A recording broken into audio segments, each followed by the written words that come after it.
नमस्कार दोस्तों, आप सभी का स्वागत है। कैसे हो आप सभी? बड़े दिनों के बाद बीएसएफ हेड कांस्टेबल मिनिस्टर के लिए वीडियो लेकर आया हूँ, क्योंकि एक नई अपडेट निकल कर आई है आप सभी के लिए। ठीक है, वैकेंसी को रिव्यू किया गया है, यानी कि बीएसएफ में जो मिनिस्ट्रियल स्टाफ का जो कैडर है उसको रिव्यू किया गया है और दूसरी बार रिव्यू किया गया है जनवरी 2026 में। तो कुछ चीजें, कुछ बदलाव हुए हैं, कुछ अच्छी खबर भी है, कुछ बुरी खबर भी है।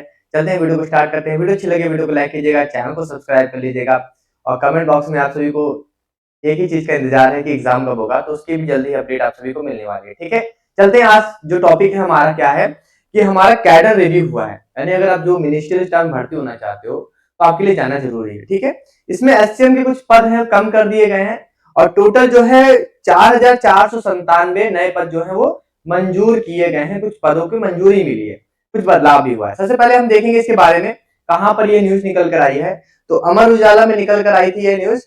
बीएसएफ में मिनिस्ट्रियल स्टाफ का दूसरा कैडर रिव्यू, 4497 पद मंजूर हुए हैं। पहली बार डीसी के 21 पद, हवलदार के पदों में कटौती हुई है। यानी कि डीसी यानी कि डिप्टी कमांडेंट की पोस्ट को इस बार इंट्रोड्यूस किया गया, क्योंकि जो हमारा प्रमोशन था ना वो असिस्टेंट कमांडेंट था, तो डिप्टी कमांडेंट तक भी हमारा प्रमोशन हो गया। बीएसएफ के कैडर की बात करो, बीएसएफ में, और सबकी नहीं, बीएसएफ में। ठीक है, अब इसके बाद इसमें क्या क्या चीजें खास कर देख लो कि इसमें जो मिनिस्ट्रियल स्टाफ है हमारा, क्योंकि आप मिनिस्ट्रियल स्टाफ में भर्ती होने वाले हो। ठीक है, यहाँ पर एक अपडेट निकल कर आई है। क्या अपडेट निकल कर आई है कि भारत सरकार के वित्त मंत्रालय यानी कि डिपार्टमेंट ऑफ एक्सपेंडिचर ने बीएसएफ के मिनिस्ट्रियल कैडर के दूसरे कैडर रिव्यू को मंजूरी दे दी, यानी कि बीएसएफ ने यहां पर भेजा था।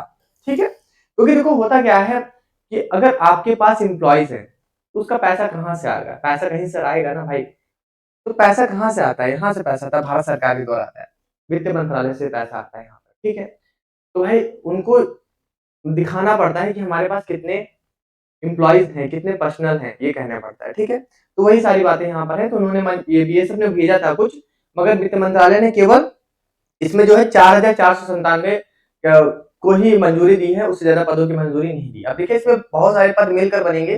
पदों की मंजूरी अगर यहाँ पर देखेंगे तो भारत सरकार ने कुल 4497 पदों की मंजूरी दी। अगर आप इसको समझ नहीं पा रहे तो समझिए ऐसा कि मिनिस्ट्रियल स्टाफ में टोटल 4497 पद होंगे, सभी पदों को मिलाकर, चाहे डीसी हो, चाहे एसी हो, चाहे आप सभी का ये इंस्पेक्टर वाला हो, सब इंस्पेक्टर हो, या फिर आप सभी का एएसआई हो, असिस्टेंट सब इंस्पेक्टर हो, या फिर आपका हवलदार यानी कि हेड कांस्टेबल मिनिस्ट्रियल हो। ठीक है, सभी कैडर को मिलाकर यहाँ पर जो हुआ है। तो आप कितनी पदों की भेजा गया था? तो 4460, 4640, सॉरी, 4640 पदों की सिफारिश भेजी थी। किसने भेजी थी?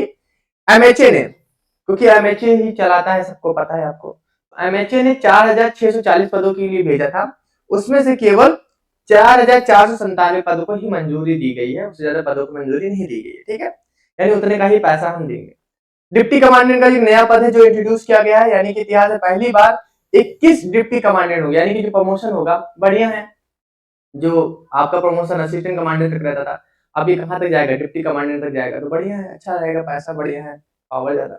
ठीक है, और यहाँ पर उसके बाद अगर आप देखेंगे कैडर रैंक नहीं होती थी, इस बार इंट्रोड्यूस की गई है। हवलदार जो यानी कि आपका जो हेड कांस्टेबल मिनिस्टर था, उसके पदों में कटौती की गई, यानी कि 143 पद इसमें कम किए गए हैं। जिसकी ज्यादा जरूरत है उसको कम किया गया, सच बताओ तो ये चीज बहुत बुरी खबर है कि यार इन्हीं की तो ज्यादा जरूरत है ना, आप सभी को, यही तो मेन काम कर रहे हैं। तो इनके ही अगर कटौती कर दोगे तो फिर काम कैसे चलेगा? ठीक है, अन्य पद जैसे कि यहाँ पर असिस्टेंट कमांडेंट, ठीक है, 101 पद है, इंस्पेक्टर के 514 पद है, सब इंस्पेक्टर के 1024 पद है, और एएसआई के 1402 पद यहाँ पर मंजूर किए गए हैं। ठीक है, लगभग बरकरार रखा गया है इतने पदों को। इस कैडर रिव्यू का मतलब क्या है? देखो, इसका मतलब होता है, सीधी सी बात है कि कैडर रिव्यू करते हैं तो प्रमोशन आसानी से होता है। ठीक है, ये पता चलता है कि भाई आगे हमें बढ़ाना है, तो आगे सीट है या नहीं है, नहीं है तो ऐड करो, तो इसीलिए कैडर रिव्यू किया जाता है यहाँ पर। ठीक है, बेहतर प्रमोशन होगा, नए और उच्च पद जैसे डिप्टी कमांडेंट से जुड़ने के लिए नीचे के रैंक अधिकारी जो होंगे वो ऊपर जाएंगे, यानी कि एसी था वो डीसी बनेगा, तो जो इंस्पेक्टर था वो एसी बनेगा, जो और जो सब इंस्पेक्टर था वो इंस्पेक्टर बनेगा, जो एएसआई था वो सब इंस्पेक्टर बनेगा। ठीक है, और जो हेड कांस्टेबल था वो एएसआई बनेगा। तो इस तरह से प्रमोशन यहाँ पर होता है। ठीक है, करियर ग्रोथ भी होती है, एक ये भी लगता है कि हाँ, एक मोटिवेशन भी रहता है कि चलो हम आगे तक जाएंगे, ये चीज होता है। ठीक है, और प्रशासनिक मजबूती भी होती है भाई, सीधी बात है। अच्छा कैडर होगा, अच्छे लोग होंगे वहां पर, ज्यादा स्ट्रेंथ होगी, तो भाई काम भी अच्छा होगा ऑफिस वर्क में, ठीक है, ये सारी चीजें हैं।